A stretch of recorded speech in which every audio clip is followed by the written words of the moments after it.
ជាបឋមសូមនមស្ការគុណកែវទាំងបីដោយសេចក្តីគោរពជ្រះថ្លាខ្ពង់ខ្ពស់និងសូមនមស្ការកណ្ណាជាម្ចាស់គ្រប់ព្រះអង្គគោរពជ្រាបសួរបងប្អូនក្មេងចាស់ប្រុសស្រីគ្រប់គ្នាបាទ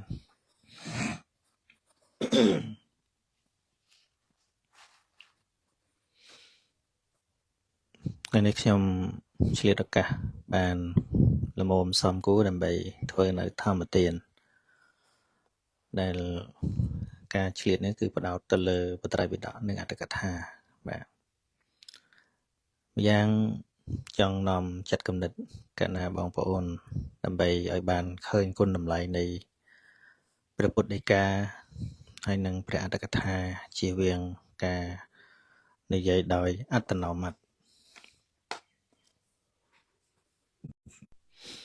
បាទ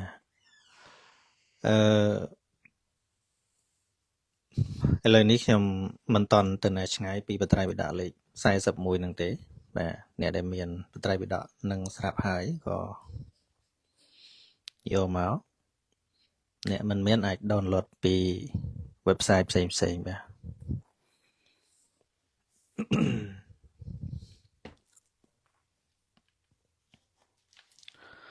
ចំណងជើងខ្ញុំដាក់តាមបត្រៃបិដកតែម្ដងនៅក្នុងបត្រៃបិដកលេខ41ហ្នឹងហើយទំព័រទី121ឃ្នាបទី44ដែលព្រះអង្គត្រាស់ថាមនាលភិក្ខុទាំងឡាយបុគ្គលដែលឃើញអំណាចប្រយោជន៍3យ៉ាងទើបគួរសម្ដែងធម៌ដល់បុគ្គលដទៃបាទ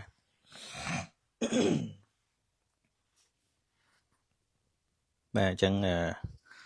តើឃើញអំណាចប្រយោជន៍អីទើបគួរសម្ដែងធម៌ដល់អ្នកដទៃបើមិនឃើញប្រយោជន៍3ហ្នឹងទេហើយបែរទៅជាឃើញប្រយោជន៍ផ្សេងទេមិនគួរបាទអញ្ចឹងពាក្យថាទេសនាឬក៏សម្ដែងធម៌នេះបើមិនឃើញប្រយោជន៍នោះទេមិនគួរតែបើឃើញប្រយោជន៍3ហ្នឹងជាសំខាន់ទៅគួរអញ្ចឹងក្នុងន័យហ្នឹង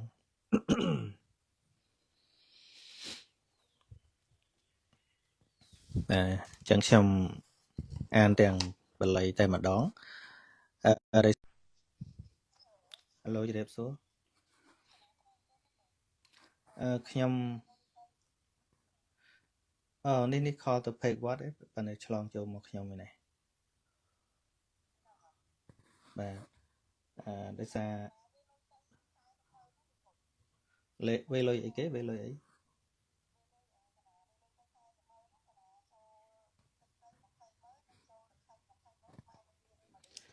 បាទខ្ញុំចាំទូលប្រកេនលោកណាប្រហែលជាវេទៅ account វត្តហើយណាវត្តពោធិ៍សាត់ហ៎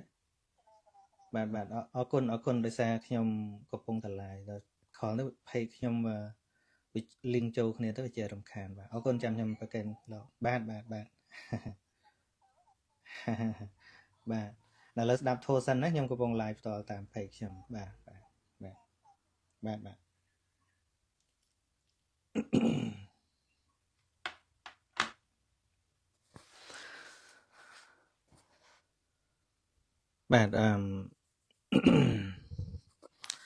នៅក្នុងម្ដងទៀតបត្រៃបិដកលេខ41ទំព័រទី121បាទនៅក្នុងឃ្នាបទី44អញ្ចឹងខ្ញុំអានទាំងបាលីតែម្ដងដោយសារសូត្រនេះខ្លីទេបាទខ្លីតែខ្ញុំគិតថាមានប្រយោជន៍ក្នុងការតម្រែតម្រង់ទិសដៅនៃការសិក្សាបដិបត្តិរបស់យើងតយោភិក្ខវេអដ្ឋវសេសម្បសមេនេនៈអលមេវៈបរិសង្ឃធម្មងទេសេតុងមនាលភិក្ខុទាំងឡាយបុគ្គលដែលឃើញអំណាចប្រយោជន៍3យ៉ាងទើបគួរសម្ដែងធម៌ដល់បុគ្គលដទៃបាទ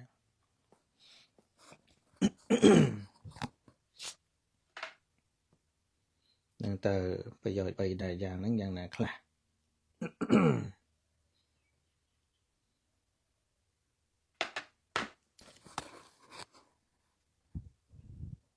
ចឹង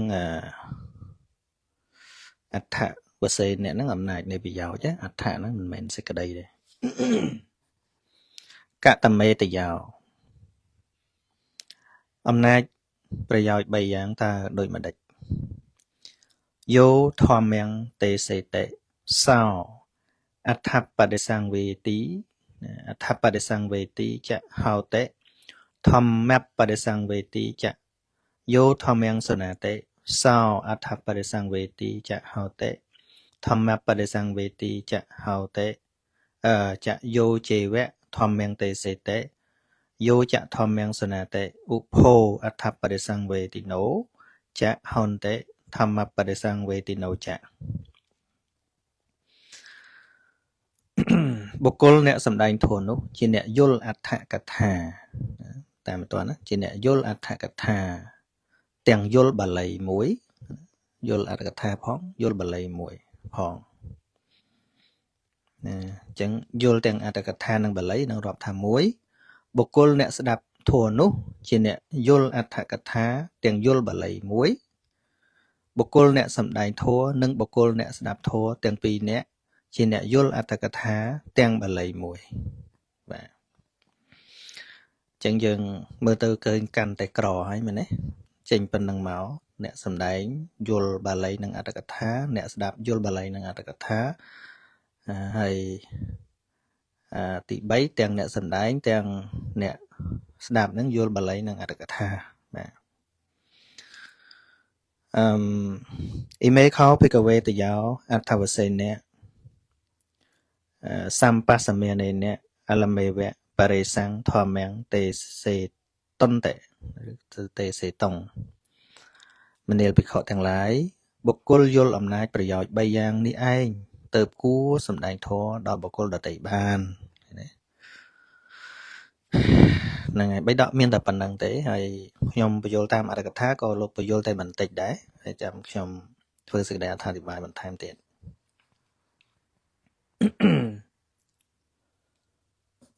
ព្រះអត្ថកថាលោកសម្ដែងថា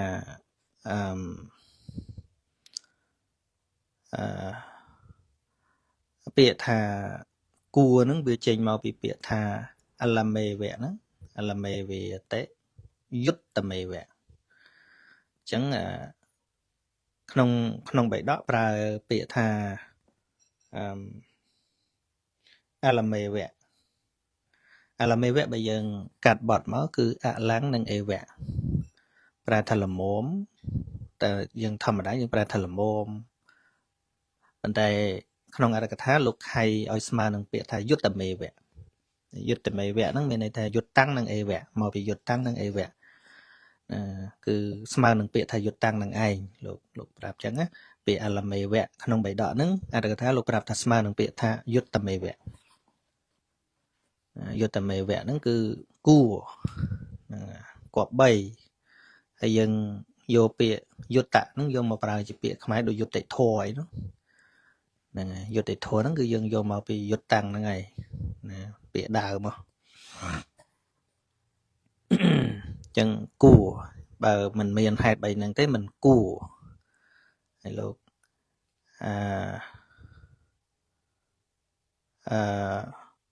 លោកបញ្ជាក់ទៅទៀតថាទៅគួរសំដែងធម៌ហ្នឹងមានន័យថាម៉េចលោកថាយោធម្មងទេសេតិតយោបកឡោចតុសច្ចធម្មំបកាសេតិហ្នឹងហើយគឺបុគ្គលដែលណាដែលសំដែងធម៌ហ្នឹងគឺក្នុងសេចក្តីថាបុគ្គលណាដែលប្រកាសនៅសច្ចធម៌ទាំង4ធម៌ហ្នឹងគឺសំដៅដល់ប្រកាសសច្ចធម៌ណាមិននិយាយអីទៅក្នុងរឿងដតីគ្រាន់តែប្រឡោមកាមាឬក៏ប្រឡោមចិត្តសម្រាប់តែមកដេកលក់អីចឹងដូចយើងធ្លាប់ចង់ហ្នឹងមែនទេមិនចឹងទេហ្នឹងហើយចឹងអ្នកណាដែលប្រកាសនៅសច្ចធម៌ហ្នឹងក្នុងទីហ្នឹងមិនមែនត្រឹមធម៌ធម្មតាទៀតយោធម្មំទេសេតិតេ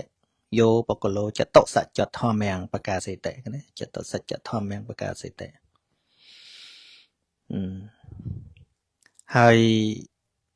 ពាក្យថាយល់នៅបាលីនិងយល់ទាំងអត្ថកថាមានន័យថាម៉េចលោកបញ្យល់ទៀតតាមអត្ថកថាណាដែលលោកបញ្យល់ថាអដ្ឋបដិសង្វេទីតិអដ្ឋកថាញាណេនៈបដិសង្វេទីលោកបញ្យល់ចឹង យល់ថាការបាននៅរស់នៃអត្តដោយសេចក្តីថាជាអ្នកយល់ធ្លុះធ្លាយនៅអត្តកថាដោយញាណហ្នឹងគឺតួបញ្ញាហ្នឹងឯងហើយយល់បាលីហ្នឹងយល់មិនលោកបញ្យល់ថាធម្មបដិសង្វេទីតិបាលិធម្មំបដិសង្វេទីពាក្យថា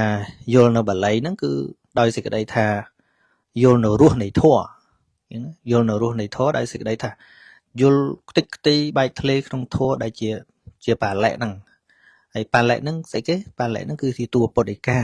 អញ្ចឹងជាតួពុទ្ធិកាហ្នឹងហើយអញ្ចឹងយើងផ្ទៀងផ្ទាត់នៅក្នុងសេចក្តីនេះគឺយើងពិតជាក្រនឹងក្រទាំងអ្នកសំដែងហើយក្រទាំងអ្នកស្ដាប់ពិតមែនទៅយើង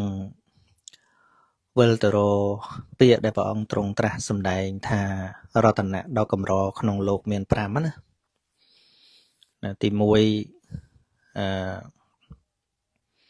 ពុទ្ធោលោកេណាពុទ្ធុបាតោចតុលភោនោះណាតុលភោលោកាស្មឹងពុទ្ធោលោកេឧបណោតុលភោលោកាស្មឹងចាគឺថាការកើតឡើងនៃព្រះពុទ្ធហ្នឹងគឺជាការកើតឡើងដោយកម្រក្នុងโลกកើតឡើងដោយកម្រក្នុងโลกហើយអ្នកដែលបានស្ដាប់ធម៌នេះដែលបានស្ដាប់ធម៌ហ្នឹងគឺធម៌ដែលប្រកាសចេញដោយបាលីនិងអត្តកថាហ្នឹងហ្នឹងហើយធម៌របៀបហ្នឹងគឺកម្រណាយើងទៅរកស្ដាប់តាមកម្មវិធីស្ដាប់មិនលឺទេបងប្អូនបាលីនិងអត្តកថាហ្នឹងគឺតាមកម្មវិធីបនយើងស្ដាប់អត់សូវលឺខ្លះកណិតហ្នឹងវាអត់មានលំដាប់លំដោយអីទេអញ្ចឹងបានបញ្ញាហ្នឹងវាកម្រក្រក្រៃក្នុងការកើតឡើងហើយទី3គឺអ្នកដែលស្ដាប់ហើយហ្នឹងឲ្យប្រតិបត្តិនៅធัวសំគួរដល់ធัวធម្មានុធម្មបដិបណ្ណោលោកេតុលភោលោកាស្មឹងគឺហ្នឹងហើយបានប្រតិបត្តិនៅធัวសំគួរដល់ធัวហ្នឹងគឺក្រហើយទី4គឺអ្នកដែលនឹងអាចប្រកាសសម្ដែងនៅធម៌ដែលព្រះដែលមានពភៈព្រះអង្គទ្រង់ប្រកាសសម្ដែងហើយនឹងគឺជារតនៈដ៏កម្រក្នុងโลกពួកព្រះអង្គបញ្ជាក់ឲ្យគឺថាទល់អ្នកចេះបាលីនិងអត្ថកថាហ្នឹងគឺក្រមែនតើបាទក្រហើយទីម៉ានអីចេះមិញទី4កតញ្ញូបងរាប់កតញ្ញូចូលមួយផងកតញ្ញូកតវេទិតាសៈណាបុគ្គលោណាតុលភោលោកាស្មឹងគឺភាពជាកតញ្ញូនិងកតវេទីហ្នឹងគឺក្រក្រៃណាស់ក្នុងโลกហ្នឹងរាប់ចូលមួយដែរណាពាក្យហ្នឹងយើងប្រើពីរដោយសារមួយជាតួដឹងហើយមួយទៀតជាតួប្រកាសពេលខ្លះយើងដឹងនៅក្នុងចិត្តណាកតញ្ញូហើយក៏យើងធ្វើទៅតើកតវេទីនេះប្រែថាធ្វើតបឬក៏ប្រកាសវេទីនេះគឺប្រកាសគុណថាអ្នកដតីណាដែលជាអ្នកមានគុណរបស់យើងនឹងទោះបីជាធ្លាប់ឲ្យបាយមកវៃសណ្ដែកមកគួរឬក៏បើនិយាយពីការណែនាំផ្លូវត្រូវសូម្បីតែពាក្យពោលតែមួយឃ្លាហើយធ្វើឲ្យយើងភ្លឺស្វាងហ្នឹងក៏ជាគុណយ៉ាងពិតប្រាកដហើយហ៊ានប្រកាសប្រាប់ហ្នឹងគឺថាមិនសម្បូរទេដោយសារមោហៈឬក៏ការមិនដឹងហ្នឹងវាចេះតែចូលមកបិទបាំងបាទហ្នឹងហើយដូច្នេះខ្ញុំចង់ទាញបន្តិចថាបើយើងសិក្សាពីប្រវត្តិនៃគម្ពីរអត្តកថាគឺវាកើតក្រោយ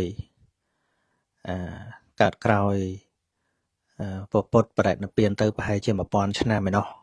ណាគម្ពីរជាសិភៅជាសត្រាជាអីណាជាសត្រាអីចឹងកើតក្រោយហើយបាលិដែលជាតួបត្រៃវិដកដែលជាសិភៅហ្នឹងក៏វាឬក៏សត្រា ស្លឹករឹតអីជាដើមហ្នឹងក៏កើតក្រោយសកលតែគ្នានឹងអត្ថកថានឹងដែរដែលមានការរួបរวมប្រែផ្ទៀងផ្ទាត់ដោយប្រថេរៈដ៏ល្បីឈ្មោះគឺព្រះពុទ្ធកោសាចារ្យហ្នឹងហើយអញ្ចឹងតើបាលៈក្នុងសេចក្តីដែលជាបត្រៃបិដកហ្នឹងជាសភៅនេះឬសភៅនេះឬមិនមែនជាតួសភៅទេគឺជាតួព្រះពុទ្ធវចនៈហ្នឹងហើយជាតួព្រះពុទ្ធវចនៈហ្នឹងហើយឬក៏ជាបច្ចេកពុទ្ធវចនៈឬក៏អរហន្តវចនៈឬក៏តាបោះវចនៈតាបសៈណាណាមួយដែលមានគតិជាបណ្ឌិតចឹងទៅព្រះអង្គក៏លើកមកសម្ដែងទុកក្នុងរៀងនៃមេរៀនហ្នឹងក៏ឈ្មោះថាជាបាលៈដែរណាប៉ុន្តែបាលៈនោះដែលជាតួពុទ្ធសាសនានឹងឯងគឺត្រូវបានរៀនត្រួតត្រងចាំទុកតាមរយៈព្រះរហន្តខៃណាស្របទាំងឡាយតមកណាចុះអត្តកថានៅឯណាទៅបើកាលណាបើយើងនិយាយអត្តកថាគឺយើងនិយាយស្គាល់ទៅដល់តួសភៅដែលយើងយកមកអានយកមកបញ្យល់គ្នាអីចឹងណាថ្ងៃហ្នឹងតួអត្តកថានោះមិនមានជាទ្រង់ទ្រីទេមិនមែនជាទ្រង់ទ្រីមិនមែនជាស្អីដែលយើងចាប់បាននោះទេគឺជាតួរស់នៃអត្តអញ្ចឹងរស់នៃអត្តរស់នៃសេចក្តីឬក៏ជាអត្តន័យរបស់ពាក្យនោះដែលពពុទ្ធចង់សម្ដៅដល់ព្រះអង្គគ្រាន់តែសម្ដែងភាសាធម្មតាក៏ប៉ុន្តែអត្តរបស់វានោះអត្តរបស់វានោះន័យរបស់វានោះយ៉ាងណាអានោះឯងហៅថាអត្ថកថាដែលបុគ្គលអ្នកមានបញ្ញាឬក៏បុគ្គលអ្នកចាស់ខ្លាដោយញាណហ្នឹងលោកអាចយល់បានអញ្ចឹងលោកអាចយល់បានអញ្ចឹងក្នុងខណៈដែលព្រះបរមគ្រូព្រះអង្គទ្រង់ត្រាស់សម្ដែងនៅព្រះធម៌ហ្នឹងគឺអង្គនៃធម៌ទាំង3ហ្នឹងគឺប្រព្រឹត្តទៅមានអ្នកសម្រេចគុណធម៌ខណៈនោះហ្នឹងគឺថាទី1អ្នកច្បាស់នៅបាលីនិងអត្តកថាអ្នកសម្ដែងទី2អ្នកដែលស្ដាប់ហ្នឹងក៏មានការយល់នៅអត្តនិងបាលីនិងអត្តកថាក្នុងគណៈនោះអញ្ចឹងហើយបានលោកអាចសម្រេចនៅគុណធម៌បានអញ្ចឹងថ្មីត្បិតតែយើងមិនហៅទេមិនហៅថានឹងជាអត្តកថាហៅថាបាលៈទេក្នុងរឿងហ្នឹងនិយាយត្រឹមតែស្ដាប់ពធព្រះអង្គទ្រង់ត្រាស់សម្ដែងធម៌អញ្ចឹងទៅចប់ពធទេសនាក៏បុគ្គលនោះធ្វើនៅទីបំផុតនៃទុក្ខដល់នៅព្រះអរហន្តដល់ភាពជាអនាគាសកតាសោតាអញ្ចឹងគឺត្រង់ដែលលោកយល់ច្បាស់នៅបាលីនិងអត្តកថាហ្នឹងឯងណាបើសិនជាមិនជាក់ច្បាស់នៅបាលីនិងអត្តកថាហ្នឹងទេមិនអាចឃើញដល់ធម៌ដែលព្រះអង្គចង្អុលបង្ហាញដល់នោះទេពីព្រោះការសម្ដែងធម៌ហ្នឹងទីអំពីការប្រកាសនៅសច្ចធម៌ទាំង4ហើយមិនមែនជាការសម្ដែងធម៌ទេហ្នឹងហើយគឺត្រូវតែប្រជុំចុះនៅក្នុងសច្ចធម៌ហ្នឹងហើយបើមិនប្រកាសដើម្បីឲ្យឃើញច្បាស់នៅសច្ចធម៌ទាំង4ហ្នឹងទេក៏មិនមែនជាបដិបទាដែលនៅក្នុងពុទ្ធសាសនាដែរចឹងហើយបានជាយើងចេះតែទៀមទាឲ្យធម៌ហ្នឹងមកតាមកិលេសរបស់យើងណាចេះតែទៀមទាទៅធម៌ហ្នឹងមកធ្វើយ៉ាងនេះធ្វើធម៌ហ្នឹងយកទៅធ្វើយ៉ាងនោះដើម្បីឲ្យរីកចម្រើនយ៉ាងនេះរីកចម្រើនយ៉ាងនោះតាមកិលេសរបស់យើងហ្នឹងវាបង្កើនទៅសេចក្តីទុក្ខហ្នឹងឯងតែធម៌នេះគឺមាគ៌ាដ៏ល្អដ៏ប្រសើរក្នុងការដឹកនាំចិត្តគំនិតហ្នឹងឲ្យរួចរំដោះឲ្យរួចផុតពីសេចក្តីទុក្ខឯនោះហ្នឹងចឹងចឹងយើងឥឡូវយើងក៏មានមិនអាចមានញាណដើម្បីដឹងនៅអត្ថនៃបាលីនោះដូចសម័យដែលព្រះអង្គគង់នៅឬក៏សម័យនៃព្រះរហន្តមាននៅឡើយហ្នឹងទៅព្រះរហន្តដតីក្រោយមកទៀតហ្នឹងដែលលោកយល់នៅអត្ថរបស់បាលីនោះលោកប្រមាលមើលទៅអនាគតដ៏យូរទៀតហ្នឹងគឺថាមិនមានបុគ្គលឯណាយល់អត្ថបាលីបានទេណាមានន័យថាមិនយល់នៅបំណងរបស់ព្រះអង្គសម្ដែងបានទេទើបលោកចាប់ផ្ដើមនិយាយបញ្យលសិស្សរបស់លោកដំបូងអត់តន់ចាអត់តន់អីទៀត ឧទាហរណ៍ថាលោកលើកយកគាថាមួយយកមកបង្រៀនសិស្សរបស់លោកចឹងទៅលោកបានយល់ច្បាស់ពីបំណងរបស់ព្រះសម្មាសម្ពុទ្ធដែលព្រះអង្គសម្ដែងដល់ដោយញាណរបស់លោកចឹងណានឹងមិនញាណហ្នឹងយើងកុំគិតរឿងផ្ដេសផ្ដាស់រឿងស្អីសន្ធិដ្ឋអីញញ៉ៃគឺជាការបែកធ្លាយដោយអត្តដោយនិរតៈដោយគុណធម៌ដ៏ខ្ពង់ខ្ពស់របស់លោកណាគឺពុទ្ធបំណងយ៉ាងណាគឺលោកយល់យ៉ាងហ្នឹងអត់មានស្មានទេណាប៉ុន្តែលោកគ្រាន់តែយកមកបង្ហាត់បង្រៀនបន្តប៉ុន្តែលោកគិតថាទៅសម័យថ្ងៃក្រោយយូរលង់តទៅទៀតមនុស្សសម្បូរដោយការជាប់ជំពាក់ក្នុងអារម្មណ៍ទាំងឡាយមិនផ្ដោតលើការសិក្សាធម្មវិន័យនេះទេអញ្ចឹងភាសាបង្កើនកិលេសរបស់មនុស្សនោះកាន់តែច្រើនឡើងភាសាដែលនាំឲ្យសម្រួចសទ្ធាសតិបញ្ញាស្មារតីនេះគឺមិនច្រើនទេដូច្នេះកាលណាបើមិនយល់បំណងនៃការសម្ដែងឡើងឬក៏បំណងនៃបាលីនឹងទេនឹងធ្វើសេចក្តីសន្និដ្ឋានខុសកាលណាធ្វើសេចក្តីសន្និដ្ឋានខុសវាជាបច្ច័យឲ្យប្រតិបត្តិខុសវាជាការអន្តរធានចាកសាសនានេះអញ្ចឹងណាអញ្ចឹងទៅក៏លោកចាប់ផ្ដើមចាបន្តិចម្ដងទៅណាវាមិនតាន់តាមពិតចានឹងយូរហើយចាតាំងពុទ្ធសាសនាកន្លងទៅដូចថាពី300ឆ្នាំអីចឹងលោកជាចាទុកបន្តិចទៅកន្លែងណាមានជំរឿលោកចាទុកថាតំណឹងសំដៅដល់អីតំណឹងសំដៅដល់អីចឹងទៅមិនទាន់បានរចនាឲ្យវាបានមកអាល់ប៊ុមហ្មងអត់តាន់មានទេដល់សម័យពុទ្ធឃោសាអាចារ្យហ្នឹងបានលោកទៅប្រមូលចងក្រងហ្នឹងគ្រប់ទាំងប្រសូតទាំងអត្តកថាទាំងព្រះវិន័យអត្តកថាព្រះវិន័យអត្តកថាប្រសូតនិងអត្តកថាព្រះអភិធម្មហ្នឹងហើយដូច្នេះមកដល់សម័យយើងឥឡូវនេះកម្រក្រក្រៃនឹងអ្នកដែលគ្រាន់តែស្ដាប់បាលីហើយយល់បំណងណាចឹងហើយទៅយើងចាំបាច់ត្រូវរៀនអត្តកថាដែលជាការពន្យល់របស់ព្រះអរហន្តទាំងឡាយចឹងអត្តកថានោះជាការពន្យល់របស់ព្រះអរហន្តទាំងឡាយដែលលោកយល់ដោយញាណរបស់លោកណាលោកយល់បំណងរបស់ពុទ្ធព្រះអង្គសម្ដៅដល់ពីព្រោះអីពីព្រោះលោកឃើញច្បាស់សច្ចធម៌ស្រាប់ហើយរាល់ព្រះពុទ្ធដីកាដែលជាតួបាលីហ្នឹងពីមុនមកវាមិនមែនជាភាសាបាលីទេណាបាលិហ្នឹងគឺជាឈ្មោះនៃព្រះពុទ្ធដីកាជាឈ្មោះនៃបត្រៃបិដកអញ្ចឹងណាក៏ប៉ុន្តែកាលនោះតែគេសួរថាទៅណាគេទៅរៀនបាលិបាលិហ្នឹងគឺយើងហៅបាលីហ្នឹងបាលិស្មើនឹងយើងថាទៅរៀនបត្រៃបិដកហ្នឹងឯងអញ្ចឹងណាហើយតាមពិតភាសាខាងដើមនោះគឺជាភាសាមគ្គធៈទេបាលីហ្នឹងណាបាលីតាមពិតមិនមែនភាសាទេគឺជាព្រះពុទ្ធវចនៈឬក៏ស្មើនឹងពាក្យថាបត្រៃបិដកនោះប៉ុន្តែដល់ពេលគេនិយាយថាទៅរៀនបាលិយូរវាទៅជាភាសាបាលីទៅអញ្ចឹងណាវាទៅជាភាសាបាលីក៏ស្គាល់ថាជាភាសាបាលីអញ្ចឹងទៅប៉ុន្តែពិតពាក្យថារៀនបាលិគឺរៀនពុទ្ធវចនៈមិនមែនរៀនភាសាទេមែនទេទៅបាទនឹងអញ្ចឹងហើយបើទោះជាបច្ចុប្បន្ននេះយើងមានការប្រែមកជាសម្រាយដាក់បាលីមកខាងសម្រាយមកខាងក៏ពិតមែនប៉ុន្តែមិនឈ្មោះថាយើងបានយល់នៅបំណងរបស់ព្រះអង្គសពនៅលើទេទី1ការសម្ដែងឡើងរបស់ព្រះអង្គគឺជាការសម្ដែងឡើងដែលពីបតីដ៏បរិសុទ្ធដែលជាមេគាដើរបញ្ច្រាស់ជាមួយនឹងអកុសលធម៌ហ្នឹងហើយពុទ្ធជនយើងអ្នកធ្ងន់ដោយទិដ្ឋិធ្ងន់ដោយការយល់ខុសនេះគឺ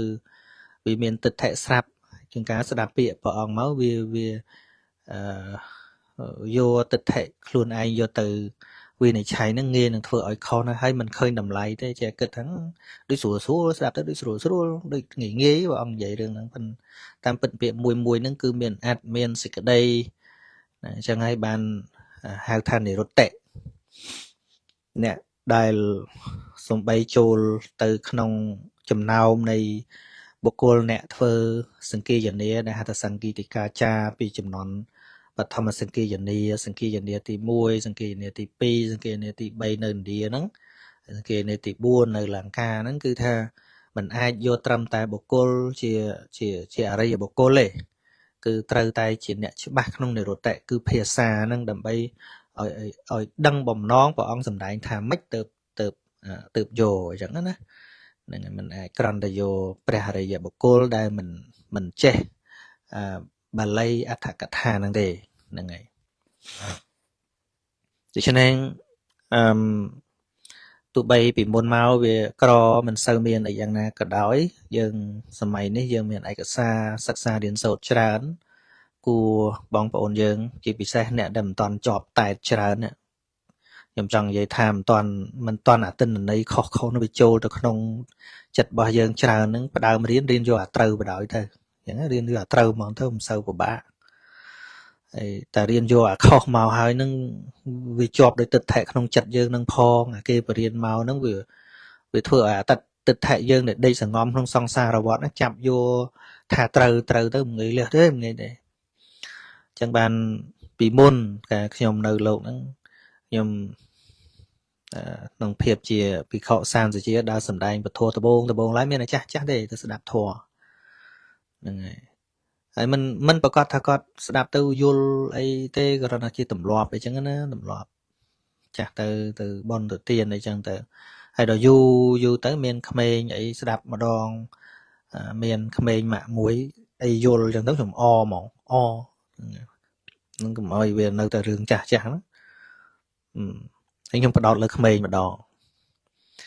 ហ្នឹងហើយដល់ឃើញក្មេងដូចជាស្ដាប់ទៅឆាប់យល់ទៅក៏យូរឃើញចាស់យល់ម្ដងវិញទៀតចាស់ដល់ចិត្តជាងហើយអីហើយបើនិយាយពីរុំពាត់ដោយជំនឿហ្នឹងវាឡងដុសស្លែស្រាប់តែគាត់អាចដោះជំរះបានវាទៅជាទៀតសរុបមកគ្មានក្មេងគ្មានចាស់អីទេ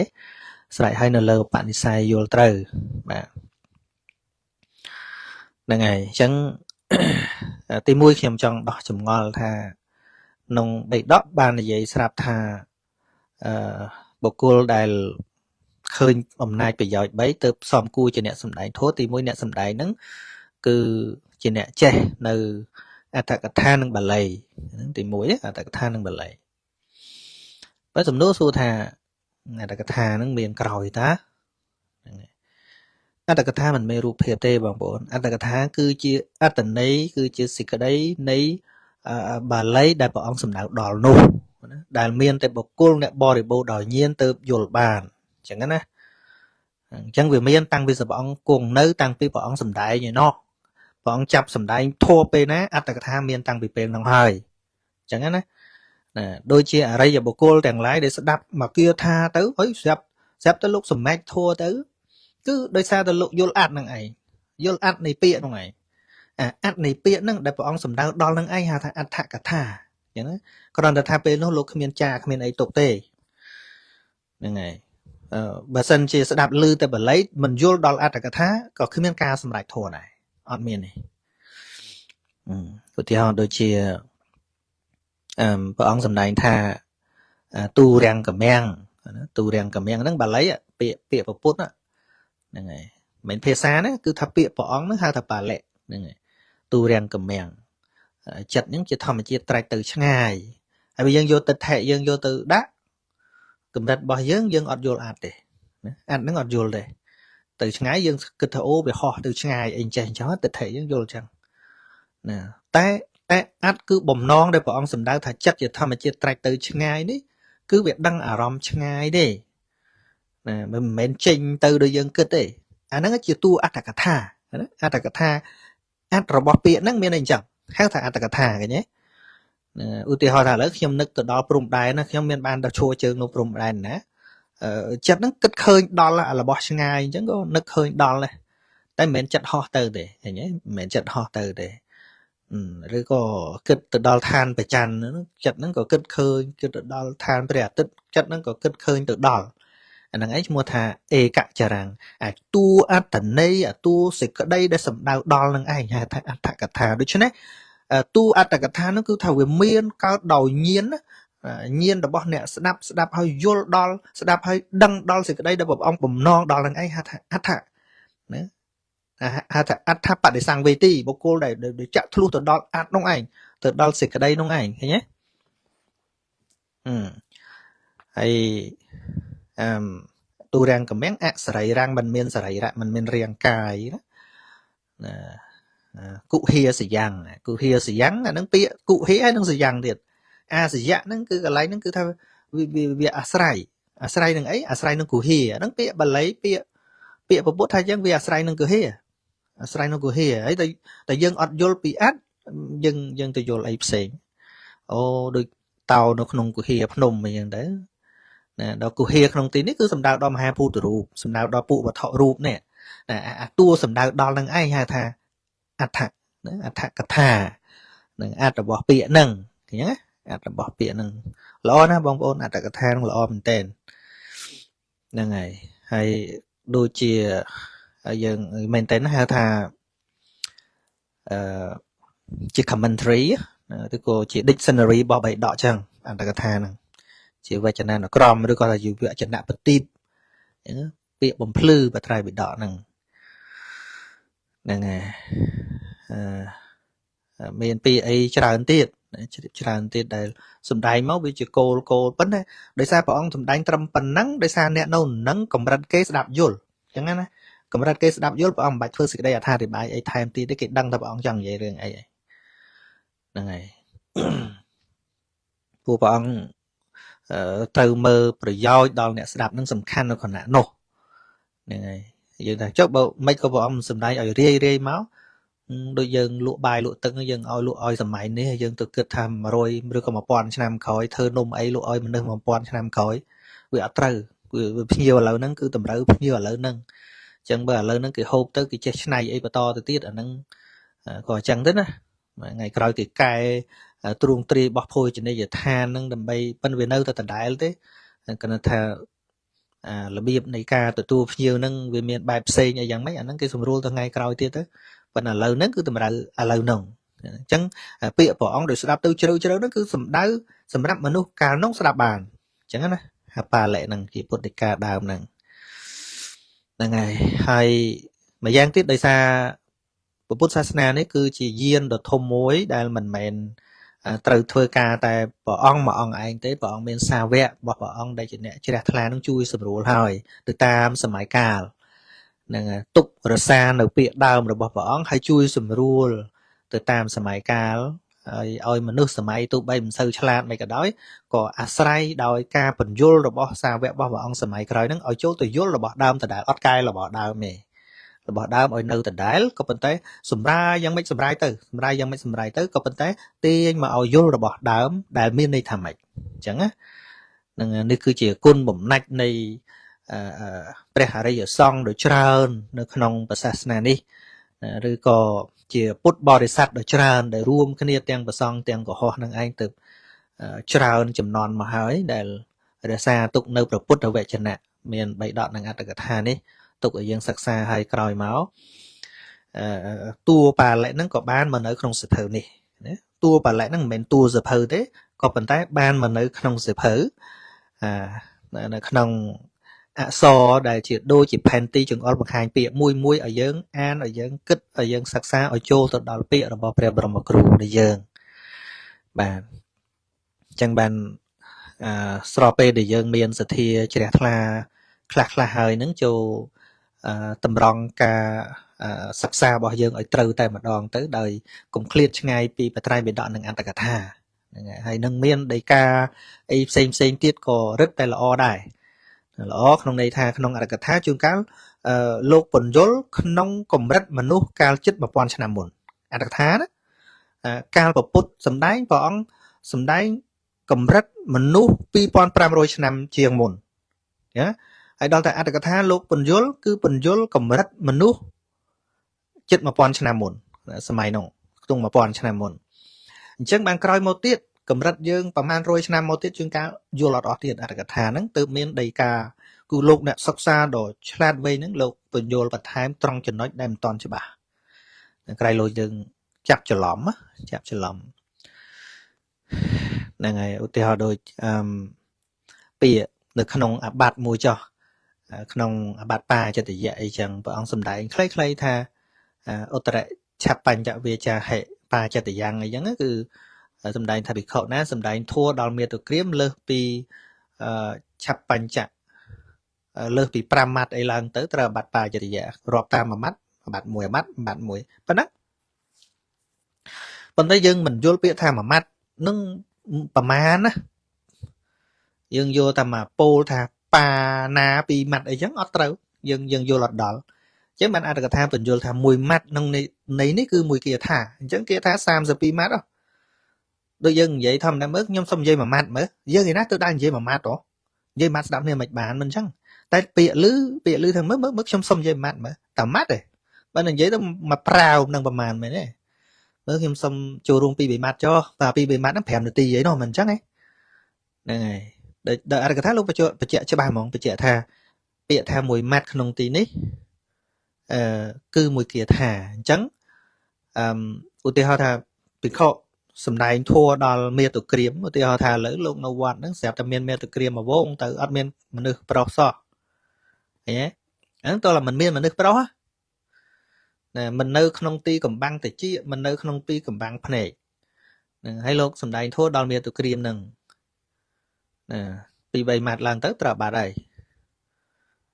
ប៉ុន្តែយើងទៅសិក្សាអត្ថកថាលោកចង្អុលបង្ហាញថាមួយម៉ាត់ហ្នឹងប្រមាណ32ម៉ាត់ហ្នឹងមួយគាថាឧទាហរណ៍ថាអជារាំងវេទយ៉ាងកាយោបតវងអតិសេសចតោអបេតវេញ្ញាណោនិរដ្ឋាំងវិកលិង្ករាំងហ្នឹងមួយម៉ាត់ហ្នឹងប៉ុណ្ណឹងតើយើងយល់បំណងអញ្ចឹងបើមិនយល់បំណងឆ្លោះគ្នាងាប់ហើយហើយប៉ុណ្ណឹង5ដងទៅសំណួរលោកសួរទៀតថាហើយចុះបើសំដែងបានតែប៉ុណ្ណឹងចុះបើលោកចង់សំដែងច្រើនជាងហ្នឹងលោកតាំងចិត្តចេះទៅតែស្ត្រីហ្នឹង 4-5 នាក់អញ្ចឹងអញសំដែងដល់ស្ត្រីនេះកំណត់សម្រាប់ស្ត្រីម្នាក់4ម៉ាត់ស្ត្រីម្នាក់ទៀត4ម៉ាត់ហើយមុំ10នាក់វាមិន100គាថាបាត់ហើយ20នាក់អីទៅឃើញទេអាហ្នឹងឧបាយដែលលោកពយល់ប៉ុន្តែបើនៅក្នុងទីនោះមានប្រុសម្នាក់ថាអញមិនមែនសំដែងដល់ស្រីទេមានប្រុសក្នុងនឹងដែរអញ្ចឹងសំដែងប្រហែល100ម៉ាត់ក៏បានដែរឃើញទេហើយដល់អ្នកខ្លះគាត់អាន13ដងយកមកឆ្លោះ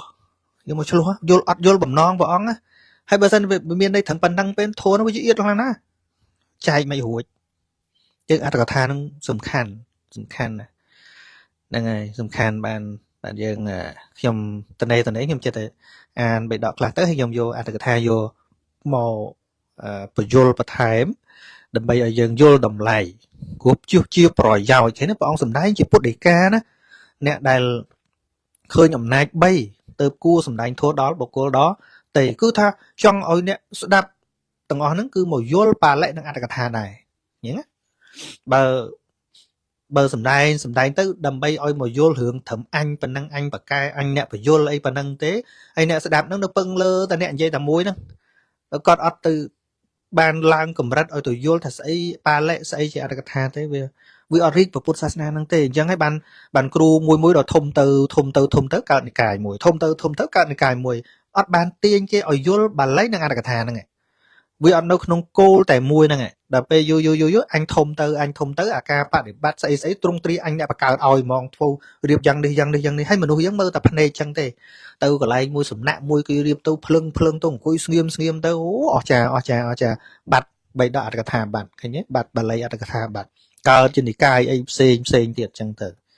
ព្រោះយើងវាប្រើតែភ្នែកហ្នឹងវាអត់បានប្រើបញ្ញាណាយល់អត្ថកថាលោកដាក់ថាញាណេអ្នកមិនមែនដោយចាក់ខេអ្នកទេចាក់ណែដោយចាក់ខូណាទេគឺញាណេអ្នកដោយបញ្ញាបើយើងយកភ្នែកយកទៅមើលហ្នឹងងាយលងហ៎ហើយក្នុងโลกនេះវិធីដែលធ្វើឲ្យសត្វជាប់អន្ទាក់ហ្នឹងច្រើនណាបងប្អូនច្រើនណាសូម្បីនៅក្នុងសាសនាហ្នឹងក៏ដោយណាគេរៀបតែឲ្យយើងយកភ្នែកទៅជាប់យកទៅជាទៅជាប់ហ្នឹងតែគេមិនបរៀនយើងឲ្យមានញាណទេឲ្យមានបញ្ញាដើម្បីវិនិច្ឆ័យតាមសេចក្តីនៃបាលីនិងអត្ថកថាហ្នឹងទេណាហើយបុគ្គលណាដែលបានសិក្សាតាមបាលីនិងអត្ថកថាលែងយកភ្នែកយកទៅវិនិច្ឆ័យរឿងអ្វីដែលកើតឡើងគឺវិនិច្ឆ័យដោយបញ្ញាមិនងាយផ្្លាត់ទេបាទអញ្ចឹងខ្ញុំសរុបសារឡើងវិញថាព្រះអង្គសម្ដែងនៅក្នុងបត្រៃបិដកថាបុគ្គលឃើញប្រយោជន៍3ទើបសំគួរសម្ដែងធម៌ដល់បុគ្គលដតីហ្នឹងហើយជួនកាលសម្ដែងធម៌មួយជីវិតដែរមិនតាន់ដែលបើកអាន3ដកផងយ៉ាងគិតមិនអាហ្នឹងគ្រោះថ្នាក់ណាខ្លាំងមិនតាន់ដែលបានអាន3ដកអីតិចផងប៉ុន្តែទេសនាមួយជីវិតបាត់ហើយធ្វើម៉េចឲ្យអ្នកស្ដាប់នឹងយល់បាលៈនិងអត្ថកថា đâm bây ấy nè đáp nâng vô bà lệ nâng ăn được thà với tôi tận nè thà nè dây nâng sắc xa bà lệ nâng ăn được thà nâng trai bị đó nâng ăn được thà nâng chẳng nâng chẳng thì muối cứ nè sầm đai nâng che đắng không bà lệ nâng ăn được thà bà lệ nâng trai bị đó nữa hay nâng ăn được thà cứ đây này bị đọ nâng ở cho bà tí pí cứ cana nè sầm đai nâng sầm đai từ tam bà lệ nâng ăn được thà vì thua ở nè đạp nâng dối bà lệ nâng ăn được thà nâng đài mình chẳng cho tí pí cái phải cháy với thổ mẹ tí muối xét mẹ tí muối xét nè sầm đai thử che bà lệ nâng ăn được thà nâng xét ba nè đạp nâng về che hà bà lệ ăn được thà nâng đài hay cho tí bay với đôi chỉ Paul chẳng cứ tiền nè sầm đáy tiền nè đáp chết bà lấy năng ăn được thả nó tí bấy sờ đọc chùa nè đôi chỉ là tập Paul chẳng chỉ là tập Paul chẳng chẳng men tên tới á thôi này bọn ông sầm đáy bayกับbật men phân tay mui sầm khăn chẳng kì mui sầm khăn kì cứ nè sầm đáy chỉ nè chết nó bà lấy năng ăn thác cả thả chẳng cả nan nè sầm đáy chết nó bà lấy năng ăn được thả vô pia pi bà lấy năng ăn được thả từ sầm đáy viên năng phải lật ba nè đáp đầy vô nữa bà lấy năng ăn thác cả thả chân du tới viên năng miên cầm nang nè đáp đầy chết bà lấy năng ăn cả thả rồi pe vô mò sầm đáy vô mò san tần nía tiền nè sầm đáy tiền nè đáp có chuyện nè vô đâu bà lấy năng ăn thác cả thả việc căn tay chầm ra lang việc căn tay phừ lang nơi khóng thom mẹ vì này nè chẳng hay bịa bỏ bỏ bột nó căn từ chuyện trai láng pri bị sai cầm nai và chót ấy rương rau từng lại cứ thật trâu bình lư này bịa rồi bỏ bỏ bột để tăng nơi không bà lấy năng ăn được tháng nó vô một viên thì chay mình hiên một cái bài đi này lâu dân mơ không dùng cung chuẩn nua bắt đây bắt đó một pri bị sai anh nhảy nhảy chởn con tay chầm nứa nó ai từ các bài nè che bà lấy năng ăn được tháng đấy ở thế hiên đi ban từ ta cái lại kia ở riêng ban từ cái lại nơi kia ở che bà lấy ăn được tháng nó anh riêu mớ mà pon sân mà pon để từ bao lớn cứ tha mình vô cho bà để ban dương lương tàng thà ý cho nhầm khơi lục cừu khả năng còn từ xe tăng dập hơ tiền nó trẻ bà lấy trẻ ấy bạch cứ còn chưa ăn ông đá anh mà được ai cho riêng ban bàn tay về mệnh đăng đòi nhiên nè của bạn này say bỏ quan trắng chung cá môn tính đột xe trắng đó bên trong này dây cái lại ní lúc cho bác lúc thao việc tôi là chỗ từ đó ắt thắp bà để sang về tí cứ thà chạy cho bác nữa ắt đòi nhiên hay nhiên nó tua tật thệ đây nhiên bên tật thệ đây cứ tua bà nhà chia tật sắc để cả không sao bà nạ thua còn thà nói mọi pri mía khang cài xong bay mía khang không cứ tật thệ nó có bầm phòn mình bà này chẳng á để cho này dương ai đầm nở không bộ sát na đầm nở không cách pro để bắt bật thua ní cứ tha dương ai bắt ở vậy có bên tay mình ai bắt phèn tí cứ bà lấy năng ăn được tha này bàn đề mình nu slap còn slap tới bên tay xong mọi thua thằng ọ nứng nơi bên tò được bọn tra sầm đai tha sạch chàng về amata về chá bịa bệnh nó cứ chỉ bịa mình slap đấy bên tay tua mình slap cả đói bây giờ mình vô màu sắc xa vô màu ấy việc ruột nó không sập hư dần tới tại vì mình bạn ruột nó không dừng xong mọi đạp bịa từng ở nắng ở mà ruột nó không dừng từng ở này đại chỉ bột bò đi sạch bình chẳng á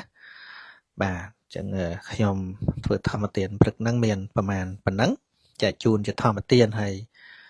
complete từ bạn mơ luôn ấy lưu tập nhom phần nắng go về complete từ bình đấyโดยปกติใบปูแมงก็ออมกับออมง่ายนั่นเวลาสดับถ้าเป็นนังให้แต่แต่นั้นถลอกด่าใจปงสนับโดยโยลได้ก็น่ะชอบเต้าชัวลิแล้วก็ใบก็มอจุบากสดับมาดองตีหรือก่อตัวเมื่อใบดอกนั่งโดยครูนไอซอมจีก็ออมงาใบบานดอกปัญญาตกขนมจัดต่อเติบสดับเป็นนักชมกันนักชมสมเป็นจับในธรรมกถาเป็นไงสมนมัสการเลี้ยหนึ่งจุ่มเรียบเรีย